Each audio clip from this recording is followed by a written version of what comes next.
Olá, queridos estudantes do estado de São Paulo, tudo bem com vocês? Estamos aqui para mais uma aula do nosso Clube dos Estudos das Representações Culturais. Eu sou o professor Mauro Marcel, estou aqui com vocês ao vivaço não, né? Uma aula gravada, e uma aula gravada é bem legal aqui no Centro de Mídias. Por que uma aula gravada é legal? Uma aula gravada é legal porque você pode pausar à medida que a aula vai acontecendo, debatendo com seus colegas na escola, pensando, refletindo, buscando, fazendo, na verdade, uma coisa que é bem legal, né? Pesquisando se aquilo que eu estou falando de fato confere com a realidade. É bem legal fazer isso. E é essa a função. Essa aula, acima de tudo, porque esta aula ela vai ser um sobrevoo. A gente vai retomar diversos elementos, muitas atividades, muitas coisas que falamos ao longo de todas as atividades até esta aqui. Então, deixa eu dar a referência direitinho. Mas antes, deixa eu fazer minha descrição, me apresentar. Já falei com o professor Mauro Marcel. Meu sinal, ó, é esse aqui, é o meu dedo entrando aqui na minha testinha aqui, subindo aqui pela testa, tá bom? Este é o meu sinal. Eu sou um homem branco, de 1,84 m de altura, cabelo curto, uso barba, óculos, deixa eu ver o que mais, estou com uma camisa rosa, estou em pé aqui atrás de uma bancada circular aqui, bacaninha, estou algumas coisinhas aqui na minha frente e estou acompanhado deles hoje, os nossos intérpretes, queridos intérpretes de Libras, o Helder e a Flávia, que está nesse momento aqui conosco. Um prazer ter vocês conosco ao longo desta aula. Vamos lá então? Agora os créditos da aula. Somos o Clube de Estudos das Representações Culturais. O nome da aula é o Sobrevoo, o professor sou eu, aprofundamento, hashtag se liga na mídia. A unidade curricular é a segunda, muito além das palavras. Estou acompanhado de outros componentes, né? Hoje nós somos o Clube de Estudos das Representações Culturais. Tem os demais componentes, né? Crítica, literatura em ação, luta como prática corporal e a estética do corpo. Tá bom? Os eixos estruturantes da aula de hoje, investigação científica e processos criativos. O objetivo da aula retomar os aprendizados das aulas deste componente para finalizar a atividade 3. Porque o que é pedido na atividade 3? Que vocês elaborem uma crítica, tendo como base um dos filmes da Filmoteca. Então eu achei por bem terminar essa atividade, que ela é bem bacana, revisando o que fizemos não só nessa atividade, mas em todas as atividades, tá certo? Então, só para poder falar dessa atividade 3, o que aconteceu? Nós fizemos 6 movimentos. Na aula 1, falamos sobre representação histórica. Falamos o quê? Sobre como a história, como o cinema nos ajuda, como a arte nos ajuda a compor o que é a história da humanidade, né? A gente pensava a história... Quando você falava Júlio César em 1200, você tinha um tipo de pensamento. Quando você fala Júlio César hoje, você tem outro tipo de pensamento, porque o cinema, a arte, a escultura, a pintura ajudou a compor o nosso imaginário, tá bom? Antes do cinema, demos alguns exemplos de como era a representação de figuras históricas antes do cinema. Ficção histórica, porque quando a gente pensa que existe a história em si, a verdade, os fatos históricos, nós temos que pensar também como é que a história é representada na arte, né? E o cinema ajuda a compor o que é a história hoje. É importante a gente pensar sobre isso, porque os fatos históricos são matéria-prima para a elaboração de filmes. E os filmes, eles são factíveis? Eles são a realidade do que está acontecendo? Ou eles são o fruto da imaginação do autor, do diretor, do roteirista? Então, a gente tem que pensar isso tudo direitinho e ler cada filme. Ler, sim, fazer uma leitura, analisar cada filme de acordo com a sua proposta. Tá bom? Mas, olha, aí demos exemplos da Segunda Guerra Mundial no cinema, falamos sobre o papel do crítico, propondo a crítica para vocês fazerem. E na última aula, eu chamei aqui o professor Anderson Félix, que num bate-papo maravilhoso sobre direitos humanos e cinema. E agora sim, vamos fazer o sobrevoo. Tanto que naquela aula eu disse que era a última mesmo da atividade. Porque esta aqui é uma atividade em que a gente vai retomar alguns elementos. Então, fica assim. Se você precisa de uma revisão, essa é a sua aula. Se você perdeu alguma, é essa também. Só que em nenhum momento essa aula vai repor as que foram perdidas, porque vamos passar muito rápido. Se por algum momento você falar, nossa, ele falou muito rápido, é porque eu estou retomando muita coisa agora. Tá bom? ideia é que você retorne lá, se ficou algo por dizer, lá na atividade 1, na aula 1, aula 2, 3, 4, tem muita coisa bacana, foi tudo preparado com muito carinho para você, tá bom? Então, eu vou começar com este vídeo, que é assim, eu falei numa aula sobre o que era o cinema. Tem um vídeo aqui que está na tela, já vou passar para vocês, mas deixa eu explicar o que acontece. O que é o cinema? O cinema começou com a percepção de que uma imagem, quando copiada 24 vezes e passada 24 vezes pelo olho humano, o olho humano, em um segundo, quando você coloca 24 imagens, ele dá a sensação de movimento. Está muito confuso? É assim. Cinema é basicamente fotografia, basicamente foto.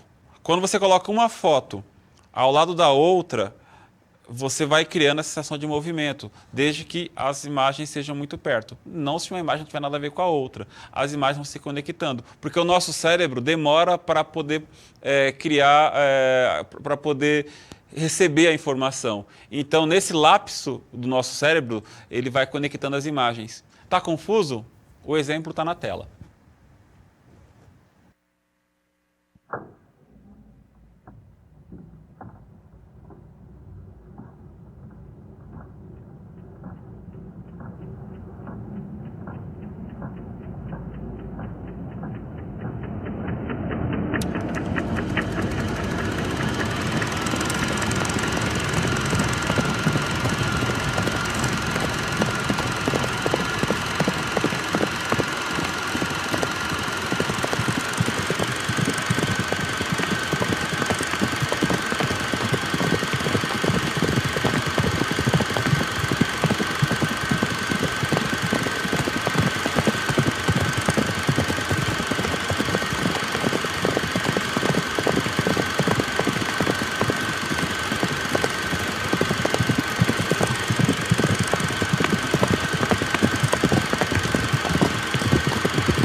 Percebeu o que acontece? Você pega uma imagem de um cavalo sendo galopado, outra imagem, outra imagem, outra imagem e 24 imagens em um segundo dá a sensação de naturalidade.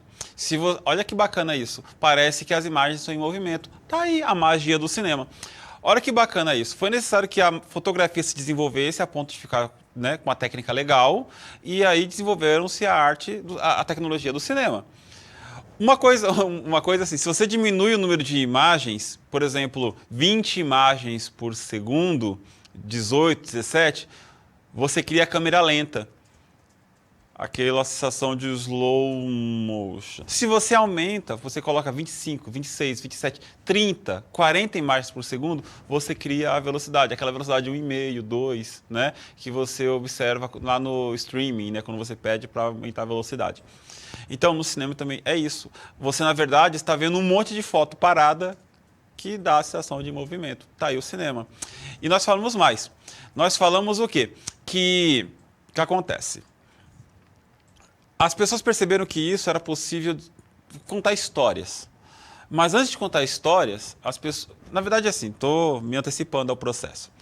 Houve duas linhas de pensamento quando as pessoas começaram a fazer cinema. Uma é dos irmãos Lumière. Os irmãos Lumière, eles pensaram o seguinte: a gente vai documentar a realidade, a gente vai mostrar o mundo, vai fazer fatos históricos. E teve um outro cara chamado Méliès.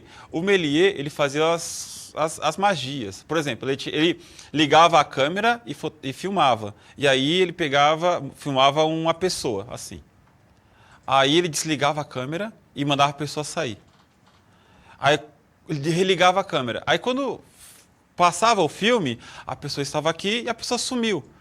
Hoje é das coisas mais simples que a gente tem no cinema, né? Mas é o início da magia do cinema. Que aí as pessoas começaram a pensar em efeitos especiais. Isso deu origem ao que é o cinema hoje, né? Viagens interplanetárias, né? Histórias em outros planetas, histórias em outros continentes, pessoas que se conectam, né? Teletransporte. Então a ideia é essa. Mas esta foi a ideia do Méliès. Os irmãos Lumière, que foram os primeiros que trabalharam com o cinema, com o cinematógrafo, os inventores da ideia, eles queriam documentar a realidade. E eu vou passar para vocês agora na tela o primeiro filme feito no mundo. É o primeiro registro cinematográfico da humanidade, que são os operários saindo da fábrica. A saída dos operários da fábrica. É um filme de 1895. Olha como o cinema começou. Tá na tela.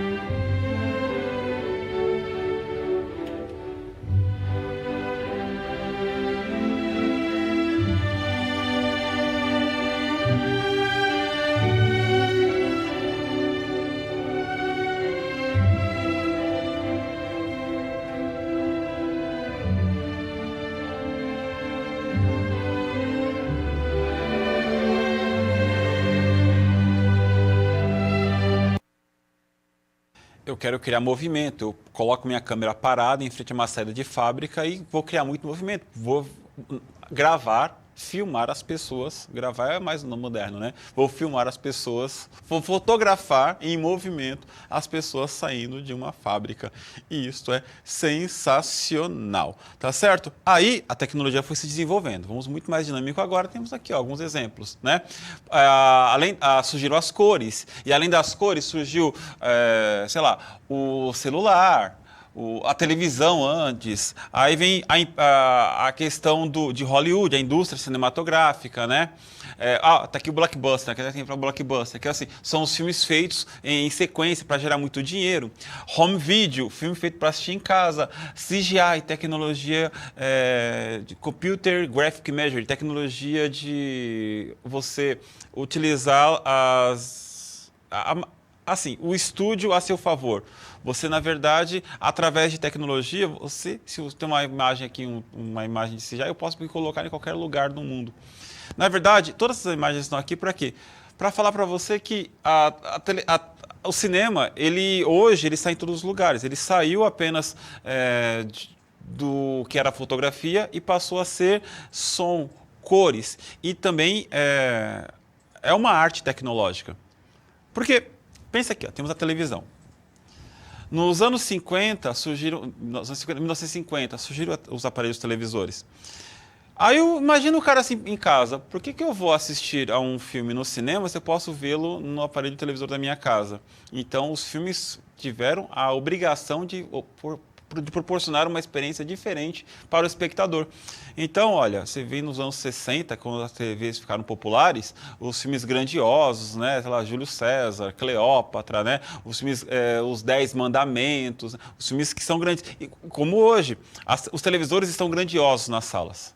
Então, o que os filmes no cinema estão proporcionando para você? Experiências muito maiores. Óculos 3D, cadeira que se movimenta. Ou seja, o cinema sempre foi uma arte adepta de avanços tecnológicos. No começo foi a inserção de som, depois cores, depois computação gráfica, depois e muito mais. E falamos muito sobre isso em cada uma das aulas. E aí, olha, o caminho da televisão para chegar onde nós estamos aqui, olha só. Cinema mudo, né? Que foi o cinema mudo é o cinema que é quase fotografia em movimento, né? É o que a gente viu agora há pouco nos operários saindo da fábrica. Aí vem o cinema falado, o cinema a cores, né?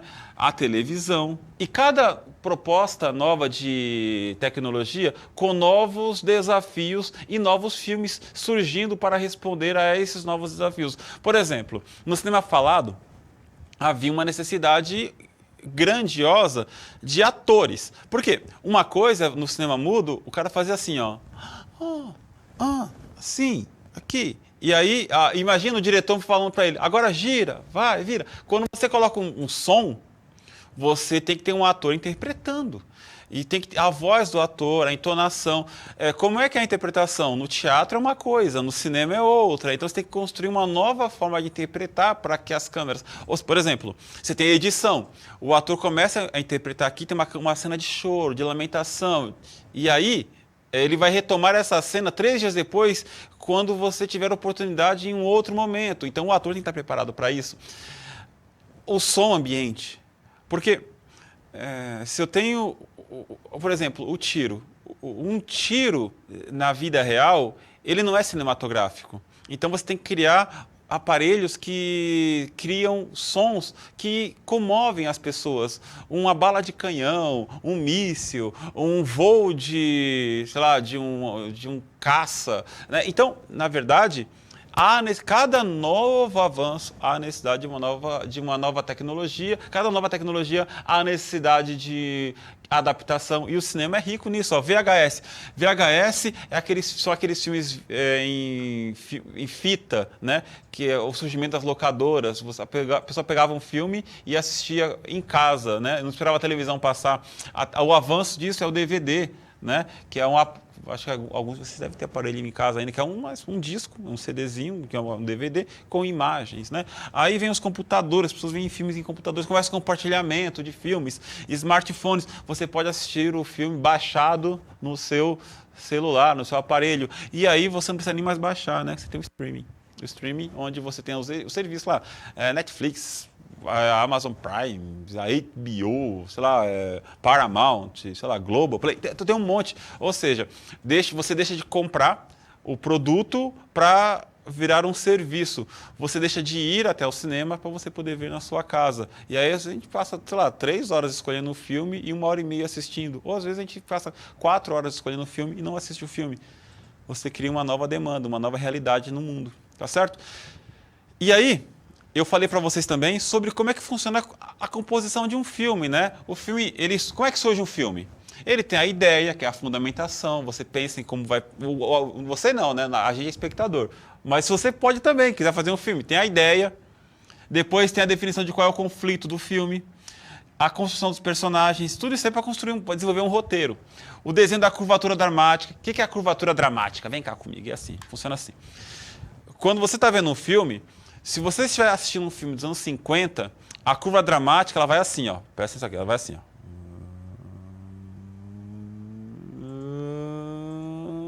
ó. E acaba. Nossa, o que é isso?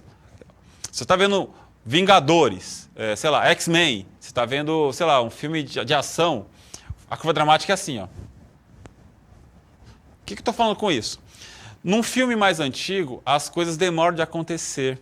Porque a gente não estava tão acostumado nos anos 50, 40 com histórias tão dinâmicas como agora. Hoje, em 2022, 2023, 2030, 2040, não sei como está vendo esse filme, esse vídeo, a gente está acostumado com muito mais velocidade, a gente está acostumado com vídeo a todo momento. Então, o filme funciona assim, a curva dramática é do que vai acontecendo até um clímax. Até um clímax. Depois do clímax, a história meio que se resolve. Num filme atual, existem novidades a cada 2 minutos, 3 minutos, tem alguma novidade na tela. Isso num filme popular, muito popular. Até que você vai para um ápice, um conflito maior se desenvolvendo e o filme se encerra. No filme mais antigo, isso demora de acontecer. Tem um filme legal, Três Homens em Conflito, que ele é um filme todo, assim... Tudo parado. E vai levando. Chega no final uma cena de um cemitério que é assim, algo engrandecedor, é apoteótico. Então aquela curva dramática que vai nos levando. Muitos de vocês não teriam paciência de assistir esse filme. Então, a gente começou a falar de tudo isso para que você, na hora de analisar um filme, percebesse que há uma construção sendo levada. Nossa, que filme ruim. Não é ruim. Talvez não seja direcionado para você como público-alvo.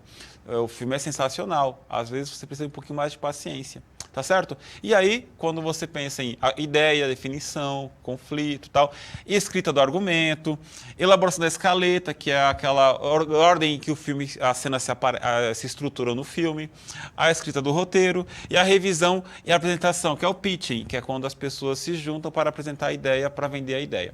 Depois disso, você passa para produzir o filme, você passa para construir um filme, para fazer o filme, a prática. E aí vem a parte de produção, né, planejamento, pré-produção, a gravação do filme. A gente pensa que o filme é só isso aqui, né, só gravação, mas não é não. A pós-produção, onde são inseridos sons, edição, inserido, às vezes, algumas cenas são até dubladas, porque é muito dinheiro para poder regravar tudo, a cena saiu boa, pegou um som lá de fundo que está meio ruim, dubla. dubla. E os estúdios de dublagem são cada vez mais perfeitos, né? Para poder inserir voz ali. Então é muito bom. Criação de trailer, que começa a divulgação do filme, mais divulgação, distribuição. Isso aqui é um problema, a gente falou sobre isso nas aulas. Por quê? Porque às vezes é muito fácil, entre aspas, produzir o filme. Mas no Brasil existe o problema de distribuição. O filme nacional, às vezes, ele é feito e não é posto para as pessoas assistirem, porque existe a concorrência do cinema norte-americano. E aí tem a estreia. Falamos sobre tudo isso e mais. Deu um exemplo de como se constrói o filme. Lembra dessa aula? Vem cá, olha na tela. Imagina uma cena, um plano fechadíssimo aqui, um plano fechado, um plano detalhe. Aí você vê um plano médio. Aí você vê um plano aberto. Faz o seguinte, olha só. Imagina esse personagem chorando. Aí você pensa no motivo dele estar chorando. Talvez uma tragédia. E aí você pensa o local onde ele está. A cidade onde ele está. Ou você pode pegar o caminho oposto. A câmera começa o filme com essa cena. E aí está tudo bem. E aí a câmera leva para um detalhe de uma tragédia. E aí foca no olhar choroso deste personagem. Você já está pensando cinematograficamente. Eu posso vir do plano pequeno, do plano detalhe, para o plano médio, ou fazer o caminho oposto. Está aqui um exemplo. A gente estabelece relação entre os planos e dão continuidade à narrativa. Descrevem ou dramatizam os planos gravados. É o que acontece. Os planos vão dramatizando o que vai acontecendo. Então, o que acontece é assim. Você consegue perceber... talvez no filme mais novo tem muito corte, mas no filme, sei lá, dos anos 80, 70, você consegue perceber até quantas câmeras tem no espaço. Porque você consegue perceber os cortes. O cara tá assim, aí você vê que a câmera mudou daqui para cá, aí você percebe que ele virou daqui para cá, que tem um plano daqui para cá, um contraplano, alguém gravando daqui. Sempre nos filmes mais antigos tem uma área que não é gravada, provavelmente é onde está a equipe de produção. Hoje, devido ao avanço tecnológico, a câmera consegue fazer 360, consegue gravar todos os lados. Então, fica cada vez mais difícil você reconhecer onde está tendo corte. E, na verdade, quando a gente fala sobre isso, é sobre cortes. Olha só, a câmera no detalhe e vai ampliando e ampliando. Qual é o problema desse rapaz aqui? Perto da felicidade de toda essa cidade. O drama desse rapaz em frente a essa cidade, toda iluminada e feliz. E aí, ou você pode fazer o caminho oposto, uma alegria e vindo para a tristeza, né, no detalhe. É sobre isso. E aí a gente começou a debater sobre os problemas que se relacionam à própria produção de um filme, o debate cinematográficos, algumas reflexões têm que ser feitas. E aí a gente pode voltar nelas, debatam sobre isso na escola. Qual é a influência que os produtores, né, eu falo os donos dos filmes, os donos dos grandes estúdios, eles têm que ter na realização de um filme? Por exemplo, você tem lá produtores que demitem e contratam diretores no meio do filme, que selecionam, eu quero uma cena que tenha, sei lá, algo sensual, um filme que não pede nada disso, mas ele quer que tenha, porque ele fez uma análise, uma pesquisa de mercado e viu que precisa ter. Olha, eu quero um filme que o ator tal participe, mas o ator não quer, então tem que contratar ele lá, mas ele cobrou não sei quanto. Aí o ator vai lá, cobra e faz um filme ruim, e aí, mas assim, qual é a influência que o produtor tem que ter, um dono do filme? Mais reflexões. O cinema é um produto cultural caro. Qual deve ser o processo de financiamento de sua produção no Brasil? A gente falou sobre isso. Volte nesse debate, volte nessa reflexão. Quer ver uma outra coisa? Você acha que deveriam ter salas de cinema reservadas para filmes nacionais brasileiros? Por exemplo, temos 100 salas de cinema no Brasil. Muito mais, mas vamos lá. Tem 100 salas. Você acha que devem ter quantas salas reservadas para passarem filmes nacionais? Lembrando que filmes nacionais geralmente recebem financiamento de dinheiro público. Tem que ter essas salas reservadas, né? Se essas salas forem reservadas, tem que cobrar quanto pelo ingresso? Então, tem muita coisa que tem que ser discutida quando a gente fala de cinema, produção de cinema aqui no Brasil. A indústria norte-americana de cinema ocupa a maior parte das salas de projeção do Brasil. Deve haver uma reserva de salas para filmes nacionais? Foi o que nós estamos falando. O cinema é uma expressão artística elitista, ou seja, filme é coisa para gente rica? Eu falo filme no cinema.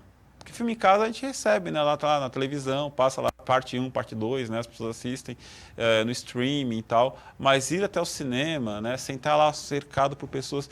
Gente, é elitista? Deixo para vocês a pergunta e... Tá bom. Vamos lá, então. Com o avanço das plataformas de streaming, como convencer as pessoas a irem às salas de cinema para assistir ao que pode ser visto em casa? Como é que você convence uma pessoa a ir no cinema, sendo que ela pode ver em casa? Pô, daqui a 2 meses está no streaming. Vou falar um segredo para você. Eu tô com uma idade... Eu tô com 20 anos há muito tempo. Eu tô com 20 anos, mais de 20 anos. Eu tô com 20 anos. Então, tô bem passadinho. Na minha época, quando um filme estreava no cinema, a gente esperava de 1 ano a 1 ano e meio para ele passar na televisão. Coisa de 1 ano, 7 meses, 8 meses, mais ou menos, para poder estar na locadora. A gente esperava muito tempo. Hoje, tem filme que está passando no cinema e já está disponível em streaming.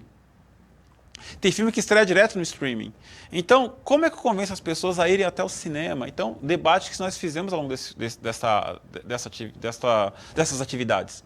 Então, voltem nisso, reflitam. Olha só, eu trouxe para vocês, lembram desse debate do Martin Scorsese? Um dos maiores diretores de cinema de todos os tempos disse em uma entrevista que filme de herói não é cinema. O que ele quis dizer com isso, na sua opinião? Que não é tão artístico, né? O legal, na última aula, o professor Anderson falou bastante a respeito. Puxa vida, quando é que o cinema deixa de ser... Quando é que o cinema de herói deixa de ser cinema? Né? E aí eu pergunto mais, qual é a função do cinema? Né? Uma arte tão popular, tão acessível, tão catártica. Né? É uma arte que envolve a mobilização das pessoas. Eu lembro até hoje de um filme que eu assisti, de vários filmes, mas um deles, em que as pessoas, eu olhava para o lado assim, eu vi que estava todo mundo comovido, vibrando junto, né? É isso, no espaço do cinema. Então as pessoas têm que ter direito a ir em espaços que divulgam o cinema. Tem a Cinemateca Brasileira, que dá para assistir até filme de graça lá. É bem legal. No espaço de cinema. Tá bom? Eu falei sobre gêneros, né? Já caminhando para o final dessa aula de hoje. Falei sobre gêneros para você poder organizar, né? Faroeste, ação, aventura, comédia, drama, filme, né? Musicais. Dei alguns exemplos sobre como as personagens eram retratadas antes, e aí eu dei o exemplo de como elas são retratadas depois, através de alguns filmes. Olha só, você quer ver uma figura histórica antes? Vai no quadro. Agora, vai nesse filme aqui, ó, Waterloo, de 1970, vai ter uma visão de como era na visão cinematográfica o Napoleão Bonaparte. Estava já falando do que nós falamos nessa atividade, sobre representação histórica. E aí eu falei da viagem de Pedro, Dom Pedro II, sendo retratado no cinema. Olha a importância do cinema para poder montar o nosso imaginário coletivo. A Independência ou Morte, do Dom Pedro I. Backbeat, o Quinto Beatle, retratando os Beatles.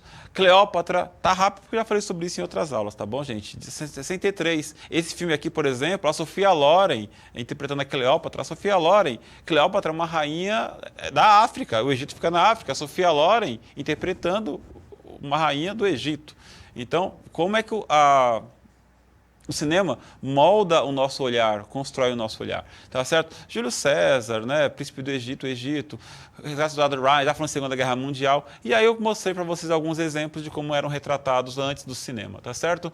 E aí, perguntar para vocês também, perguntei como algumas profissões são representadas no cinema, que isso é questão de geração de preconceito, você coloca determinadas pessoas sempre em determinados papéis, determinadas profissões sempre como vilões, outras sempre como os heróis, né? O trabalho intelectualizado sempre mostrado como superior ao trabalho braçal. Então, isso é importante para a gente debater. Este foi a nossa proposta de sobrevoo. Nesta aula, eu tentei trazer muita coisa. Tudo isso que a gente tratou aqui, olha, foi tratado de alguma forma ao longo de todas as nossas atividades. Vamos caminhar agora para outra atividade e eu espero que vocês continuem nos acompanhando. Vai ser bem bacana. Aí está na tela o QR Code e o link para você dizer o que você achou dessa aula. Volte nesta aula, que é um resumão de tudo, quantas vezes achar necessário, mas vá até as aulas, né, que ficaram pelo caminho e retome, são aulas bem legais, bem divertidas, que vocês vão ter muitas indicações de filmes, tá certo? Sempre termino a aula com uma indicação. Nessa eu vou indicar para vocês, assistam Cinema Paradiso, tá certo? Cinema Paradiso, assistam lá, anota aí, Cinema Paradiso é um filme que ele é assim, é uma ode de amor ao cinema. Um grande abraço. Tchau, tchau. Valeu.